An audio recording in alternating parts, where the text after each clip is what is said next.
Movies presenting you secret invention episode 3। इस वाले episode की शुरुआत में कुछ पुराने सीन दिखाए जाते हैं कि कैसे ग्रेविक ने यूनिटी डे पर यूएस के अंदर 3 धमाके किए और ऊपर से मारिया हिल को भी जान से मार दिया और अब सभी स्क्रल्स खिलाफ है इस धरती पर रहने वाले इंसानों के। इसी के साथ ये थर्ड एपिसोड शुरू होता है। इसकी शुरुआत में हम B2 को देख पाते हैं कि वही शख्स था जिसने गाय के साथ मिलकर हाथ मिलाया था। इन स्क्रल्स की प्लानिंग यही थी, ये यूएस मरीन में जाकर बाकी कमांडर का रूप बनाकर पहुंच जाएंगे, रशिया पर एक बड़ा मिसाइल हमला कर देंगे। काम के लिए 3 अलग अलग स्क्रल 3 अलग अलग दिशाओं में चले जाते हैं, अपनी अपनी बागडोर हाथ में ले लेते हैं। सीन शिफ्ट होता है न्यूयॉर्क में, जहाँ पर 1997 का सीन दिखाया जाता है कि वो वक्त था जब निक फ्यूरी को अपना प्यार रसीलिया मिली थी। होती तो ये भी एक स्क्रल ही है, लेकिन इसने एक सुंदर इंसान का रूप ले लिया था। इसका हुस्न देखकर निक को इससे प्यार हो जाता है और इन दोनों की शादी भी हो जाती है। के बाद सीन शिफ्ट होता है प्रेजेंट में, यहाँ पर हम बूढ़े वाले निक फ्यूरी और प्रिसिलिया को देख पाते हैं। इन दोनों के आपस में बातें हो रही थी जब प्रिसिलिया अकेली थी कि ऑलरेडी 5 साल तो ब्लिप में निकल गए थे।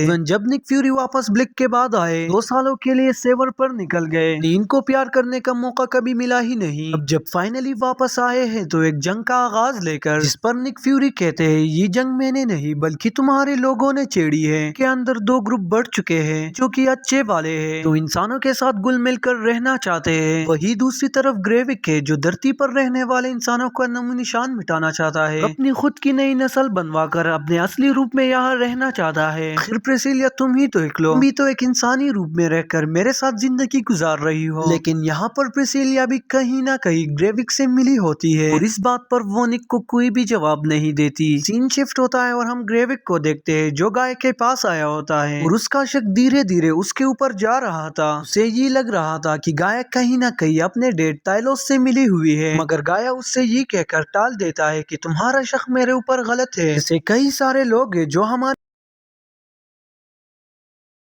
इंफॉर्मेशन को CIA तक पहुंचा सकते हैं, मैं मेरा कोई कसूर नहीं। दरअसल पुलिस को इनके खुफिया जगह के बारे में पता चल गया था जिसके बारे में सिर्फ 4 लोग जानते थे। अब जबकि गाय के कहने पर ग्रेविक ने ताइलोस के साथ सिंगल मीटिंग करने का फैसला किया था। के बाद वो ताइलोस से मिलने के लिए शहर में निकलता है। अब ये और ताइलोस एक कैफे में बैठकर बात कर रहे होते हैं, जिसमें ताइलोस ग्रेविक से कहता है देखो तुम भी एक स्क्रल हो और मैं भी एक स्क्रल हूँ, चाहे तो इंसानों के साथ मिलकर इस धरती पर रह सकते हैं। सिर्फ तुम्हारे सर पर किस बात का भूत चढ़ा है, तुम्हें अपने असली रूप में रहकर इंसानों को ही खत्म करना है। अब तक इंसानों की नेकी पर ही तो जीते आ रहे हैं, आज तक उन्हीं ने तो हमें रहने के लिए घर अच्छा खाना दिया है। चलो वो सब तो ठीक है, लेकिन तुमने मेरी बीवी को भी मारा है, ऊपर से गाय भी तुम्हारे साथ काम कर रही है और तुम्हें क्या लगता है तुम आसानी से अपने मकसद में कामयाब हो जाओगे। इतना ही नहीं, गुस्से में आकर ताइलोस वहाँ पड़े फोक को ग्रेविक के हाथ में फंसा देता है। यहाँ पर हम ग्रेविक के पावर्स को देख पाते हैं जो कि अपने हाथ की हीलिंग पावर को दिखाता हुआ ताइलोस को घूरता है। यहाँ पर गाया एक बूढ़े की शक्ल में आकर अपने डेड को एक खुफिया इंफॉर्मेशन देता है, लेकिन तभी यहाँ पर ग्रेविक आता है जिसको उस बूढ़े आदमी पर शक होने लगता है। वो उसका पीछा करने लगता है। इसके सामने एक ट्रक आता है जिस वजह से गाया अपने गाड़ी तक पहुंच जाती है। जो पावर हमने ग्रेविक के साथ देखा, इसी पावर का इस्तेमाल वो इंसानों के खिलाफ करने वाले थे। इनका अगला प्लान था यूएस मरीन के अंदर, यहाँ पर ऑलरेडी इनके स्क्रल्स पहुंच चुके हैं। उनके थ्रू एक बड़ी सी मिसाइल रशिया पर छोड़ दी जाए। जब गाया अपने डेड के साथ मिली होती है वो ऑलरेडी अपने डेड को इस प्लान के बारे में बता देते हैं। बात निक फ्यूरी तक भी पहुंच चुकी थी। रात में स्क्रल्स रशिया पर एक बहुत बड़ा हमला करने वाले हैं, लेकिन वो अब अकेला इसे रोके तो कैसे। अब वो ताइलोस के पास आता है और उससे मदद मांगता है, पर ताइलोस उससे कहता है ऐसे नहीं, इसे बोलो कि ताइलोस मैं कुछ नहीं कर सकता, मुझे मदद की जरूरत है। आनंद का निक का बोलने का ये मन तो नहीं कर रहा था, अगर निक ना चाहते हुए भी ये सब कुछ बोल देता है। सीन में हम सोनिया को देखते हैं जिसने अपने घर में लगे हुए निक फ्यूरी के सीक्रेट कैमरे को अब देख लिया था। तभी निक सोनिया को कॉल करता है तो उसे बताता है कि आज रात रशिया पर एक बहुत बड़ा हमला होने वाला है जो कि कॉमोडोर करने वाला है, मगर मुझे उसका एड्रेस नहीं मालूम। सोनिया उससे कहती है तुम तो ऑलरेडी मेरे दुश्मन बने फिर रहे हो और मेरे घर में चुपके से कैमरा लगाकर मेरी इंफॉर्मेशन ले रहे हो। लेकिन खैर वो उसको पता भेज देती है। गाड़ी में जाते हुए निक और ताइलोस के दरमियान भी कुछ बातें हो जाती है ताइलोस निक से कहता है, मेरे आने से पहले तुम कुछ भी नहीं थे, मैं तुम्हारे लिए एक चमकते हीरे के जैसा हूँ। हम ताइलोस को देखते हैं जिसने उस कमोडोर का रूप लिया था, लेकिन यहाँ पर इनके गार्ड्स को ये पता नहीं चलता कि ये कोई और है। लेकिन थोड़ी देर बाद गार्ड्स को पता चल जाता है कि ये कोई और है। इसमें ताइलोस अपनी होशियारी मारते हुए कहता है, इन सबको मैं अकेले ही देख लूंगा, बस तुम नीचे से मुझ पर नजर रखना। थोड़ी देर बाद ताइलोस का कॉल आता है निक को कि मैंने कमोडोर को अपने शिकंजे में फंसा लिया है, अब बस ऊपर आकर इससे पासवर्ड निकलवाना है, बोल के लास्ट सेकंड रूम में आ जाना। अगर निक फ्यूरी जी बात जान चुका था कि ताइलोस हमेशा मुझे फ्यूरी कहता है न कि निक, का मतलब है असली वाला ताइलोस कहीं मुश्किल में है। वो भागकर सबसे पहले कमोडोर के बेटे को अपने शिकंजे में लेता है ताकि ताइलोस के बदले उसके बेटे की डील कर सके। यहाँ पर अच्छी बात ये होती है कि वो इसमें कामयाब भी हो जाता है। ये लोग कमोडोर से पासवर्ड के बारे में पूछते हैं, लेकिन यहाँ पर वो इन लोगों को कुछ नहीं बताता। अब ये लोग कमोडोर से बार बार कह रहे थे कि प्लीज हमें ये पासवर्ड दे दो। यहाँ पर बड़ी क्रिटिकल कंडीशन खड़ी हो गई थी क्योंकि लॉन्च में सिर्फ 1 मिनट बाकी था,